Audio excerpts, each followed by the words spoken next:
내일 이재명 대표 위증교사 1심 선고와 관련해 핵심 쟁점에 대해 사회부 법조팀 정준영 기자와 함께 따져보겠습니다. 자, 정 기자, 말 그대로 위증교사가 핵심 쟁점인데 이 대표와 검찰은 정반대의 말을 하고 있죠? 네, 이 대표는 검찰이 증거를 조작했다고 주장하고 있습니다. 녹취록도 검찰이 편집 조작하고 중요한 증거도 숨기거나 왜곡하고 없는 사실을 만들어서 억지로 만든 사건입니다. 네, 반면 검찰은 이 대표가 경기도지사 선거 당시 선거법 위반 재판 중 중요 증인에게 위증해달라고 지시한 걸로 보고 있습니다.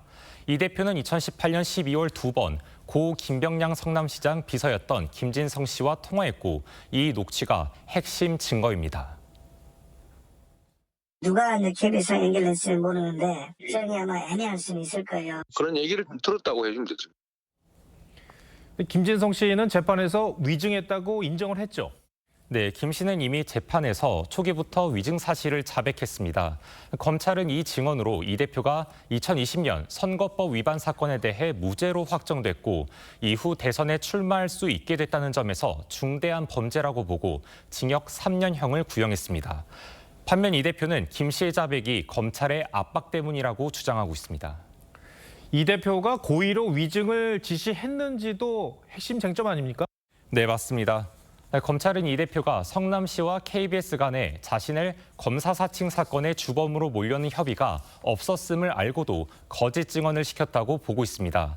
반면 이 대표는 고소 취소 협의는 실제로 있었고 들은 대로 얘기해달란 것이 어떻게 위증교사가 되느냐며 반박하고 있습니다. 이 대표가 자신의 무죄를 입증해줄 전직 KBS 기자라는 사람이 있었어요. 이 사람은 어떤 말을 했습니까?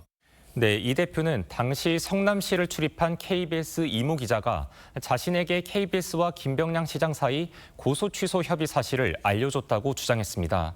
하지만 해당 기자는 지난 7월 재판에서 당시 입사 3년 차라 그런 내용을 알 위치가 아니었다고 증언했습니다.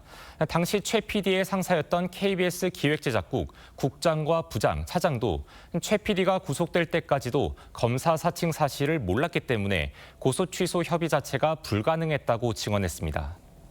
이 검사 사칭 공범이던 최철호 PD도 이 대표에게 불리한 증언을 했죠? 네, 이 대표 측은 최 전 PD가 검사를 사칭할 때 옆에 있긴 했으니 방조죄인 거면 몰라도 공범으로 처벌된 건 억울하다는 입장입니다. 그런데 최 씨는 과거 기자회견에서 이 대표의 당시 행동을 구체적으로 묘사한 바 있습니다. 저에게 추가 질문사항을 간단하게 적어주거나 나지막한 목소리로 보충 설명하고 만족한 답변이 없을 때는 자에게 동그라미를 얘기했어요. 지난 5월 재판에 나와서도 고소 취소 협의는 없었다며 저런 거짓말을 지어내는 게 대단히 경악스럽다는 취지로 증언했습니다. 네, 다시 한번 이목이 법원으로 쏠리고 있습니다. 알겠습니다. 정준영 기자, 잘 들었습니다.